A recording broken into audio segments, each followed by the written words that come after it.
Right, so welcome back to another video on this channel, and today we have a bit of an interesting topic because the other day I was thinking, imagine Chelsea's team if Maurizio Sarri hadn't have got sacked, or hadn't have left for Juventus I should say, and was still in charge throughout the whole transfer ban and losing Eden Hazard in the process as well. And that's exactly what I'm going to be going through in this video, is Maurizio Sarri's potential Chelsea lineup for the 2020-21 campaign, if he was still in charge of course. Now obviously this lineup is completely hypothetical. I mean, there's no guarantees whatsoever that this would have been Chelsea's team had Sarri stayed, but this is simply off the top of my head what I think that Chelsea's team would have been like if Maurizio Sarri did stay. And yeah, without further ado, let's get into this video reviewing Maurizio Sarri's potential Chelsea team for the 2020-21 campaign in the Premier League. Now in goal I've gone for a goalkeeper that's still at the club but not necessarily the number one anymore, Kepa Arrizabalaga, of course, our record signing. £72 million he signed from Atletico Bilbao on the deadline day of 2018. Now any Chelsea fans that do remember the Maurizio Sarri era, I mean, you know that Kepa was absolutely unbelievable in the 2018-19 season, and in my personal opinion was the third best keeper in the league that season behind Alisson and Ederson. And I know that's a bold statement considering the fact that last season he was literally absolutely awful. I mean, he was probably the worst player in the Premier League on form, which I firmly believe that if Maurizio Sarri was still in charge, that Kepa Arrizabalaga wouldn't have had the dip in form that he did have. And that's not to blame Frank Lampard, because I think that Lampard and Sarri's systems are completely different, and I think that Sarri's suits Kepa a lot more, especially with the ball at his feet. Now in at right back we've got the first new signing, which is Elseid Hysaj, of course the Albanian left back from Napoli in Italy. Now of course Maurizio Sarri was the Napoli manager before he moved to Chelsea in the summer of 2018, and over his whole tenure at Chelsea he was pretty much linked the whole time with Elseid Hysaj, the right back. And yeah, overall I think that this summer we would have signed him if Sarri was still in charge, because I think Azpilicueta, you know, he's getting on, and I think that Reece James actually would have moved on, so that would have left a right back spot vacant, and I think that would have been Elseid Hysaj who would have been Chelsea's first choice right back this season. Now on to the first centre back, and a pretty controversial one because he did leave as soon as Maurizio Sarri left pretty much, and that is David Luiz, and they've put him in centre back. Now it's no secret that Maurizio Sarri was a massive fan of David Luiz purely because of his ability on the ball, and I have to say on the ball he's probably the best centre back in the world of football. But the only reason he's not an absolute world class defender is because obviously he has his lapses in concentration. I mean, everybody knows how David Luiz works at this stage. But yeah, overall I still think he would be one of the starting centre backs in this Chelsea squad had Maurizio Sarri not left for Juventus, and yeah, that's why I put him in this team alongside the next centre back, which in my opinion would be Milan Skriniar. Now of course he was very close apparently to moving to Tottenham down the road from Chelsea this summer, and he seems to have fallen out of favour by Antonio Kante at Inter Milan. Now I think Milan Skriniar is a very underrated centre back, and I think had he joined Chelsea or any other team for that matter, it would have been a very good signing, and I think he would have been partnering David Luiz in this Chelsea backline in the centre half pairing this season had Maurizio Sarri not gone to Juventus, because Skriniar was heavily admired by Maurizio Sarri during his time at Chelsea, and probably still is if I'm honest. But yeah, I think that this summer Chelsea would have splashed the cash and gone big for a £60 million signing of Milan Skriniar next to David Luiz to form our back four. And to make up the back four is of course the left back, one that's still there but to be honest is probably on the brink of leaving, and I'm surprised he hasn't left so far, and that is Emerson. Now Maurizio Sarri during his time at Chelsea, and even to this day as well, has made it pretty known that he likes Emerson as a player. I mean, not only did he start him mostly on his time at Chelsea, but he also tried to buy him last summer and this summer as well at Juventus before he left. So yeah, I think that Emerson would still be competing for that left back position with of course Marcus Alonso, who's also still here, and I don't think we would have signed Ben Chilwell this summer. I'd say he probably would have gone to Man City or stayed at Leicester. And yeah, that makes up the back five. So just to reiterate, in goal we have Kepa, and then we have a back five of Hysaj, Luiz, Skriniar and Emerson. And then of course we move into the midfield. In the holding midfield position, I think it's probably the most obvious one in the team, and that is Jorginho in the regista kind of role. Now it's no secret that one of Maurizio Sarri's main downfalls probably as Chelsea manager was his reliance on Jorginho in that regista role, and Sarri just developed a character where he just heavily relied on Jorginho, and a lot of people referred to Jorginho as Maurizio Sarri's son, so it's quite obvious to see him in this team. And don't get me wrong, I really rate Jorginho and I always have since he joined, and yeah, I think he would have been a very important player in this Maurizio Sarri team, probably the most important, because you know he runs the system for Maurizio Sarri whenever he has him. And yeah, that's probably the most obvious pick in this list, is Jorginho playing in the holding midfield role. And now we have the ball winning midfielder in Maurizio Sarri's system, and it would have been N'Golo Kante, just like it was when he was actually in charge in the 18-19 season. Maurizio Sarri caused a lot of debate because of course whether Jorginho and N'Golo Kante should have switched positions, and then Kante should have gone into DM and Jorginho should have been playing further forward. Which, the way Maurizio Sarri likes to play, he likes to have Jorginho sit deep and, you know, transition from defence to midfield, and then he likes to have Kante just in front of him on paper of course to break up the play and obviously win the ball back for Chelsea. And yeah, that's probably what it'd still be like at this stage of Maurizio Sarri's tenure at Chelsea. So yeah, N'Golo Kante partnering Jorginho in midfield. And now the next new signing, which would have been, you know, the ball carrier, kind of box-to-box midfielder in Sarri's system, and I think that would have been Melo, who of course has recently just joined Juventus from Barcelona this summer. Now Maurizio Sarri was, to be honest, one of the main reasons why Artur joined Juventus in the first place, which is quite awkward now in hindsight since he's gone now. Which I firmly believe if Maurizio Sarri was still at the helm as Chelsea manager, I think they would have splashed the cash about £50 to £60 million on Artur Artur Melo, bringing him to Stamford Bridge. And I think he would be fighting for that place alongside someone like Mateo Kovacic, who in my opinion would have still signed permanently even if Sarri had stayed. And yeah, that makes up the midfield trio of Jorginho with Kante in the ball-winning midfielder role and Artur in the box-to-box. Now onto the front three, and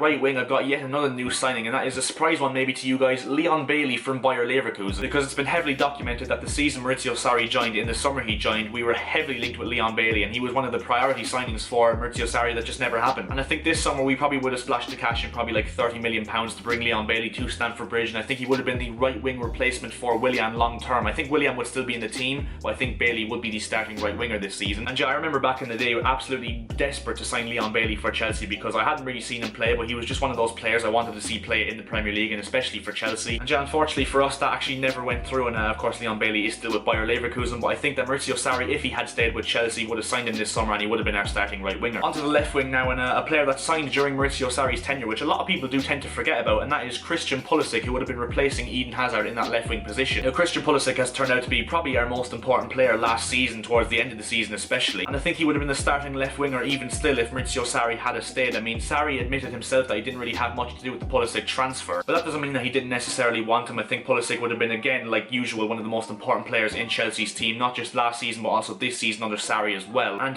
yeah, he would have been playing on the opposite side of Leon Bailey, so yeah, Christian Pulisic on the left wing in Chelsea's system under Maurizio Sarri this season. And to complete this starting 11, a pretty obvious one up front, Gonzalo Higuain. Now obviously it would have been an absolute disaster had we signed him permanently, given the fact that he was absolutely, let's just say he wasn't the best for Chelsea, and he's only getting older as well. I think he's in like his early 30s now as well, but I do heavily think that Gonzalo Higuain would probably still be our #1 striker if Maurizio Sarri was still in charge, because we all know Sarri absolutely loves Higuain just like he loves Jorginho, and I think that he would have been the starting striker, competing probably with you know, Olivier Giroud. And yeah, that completes my starting 11 for Chelsea. I think would have been the current team under Maurizio Sarri had he not left for Juventus in the summer of 2018. So as you can see on your screen, this was the team we've gone for now. It is Kepa, Elseid, Hysaj, David Luiz, Milan, Skriniar, Emerson as the back five. Then in midfield we have Jorginho, N'Golo Kante and Artur Melo, and then the front three is Leon Bailey, Christian Pulisic and Gonzalo Higuain. And yeah, that's pretty much where we're going to end this video now. So if you did enjoy, make sure to drop a like on the video, that'd be very much appreciated. If you disagree with any of the selections I've gone for in the starting 11 under Maurizio Sarri had he not left for Juventus in the summer of 2019, then make sure to let me know down in the comment section below. I'll be reading all the comments and taking them into consideration. And yeah, make sure to subscribe to the channel if you're new as well. We're looking at 700 subscribers as soon as we possibly can. I'll see you guys in the next video. See ya.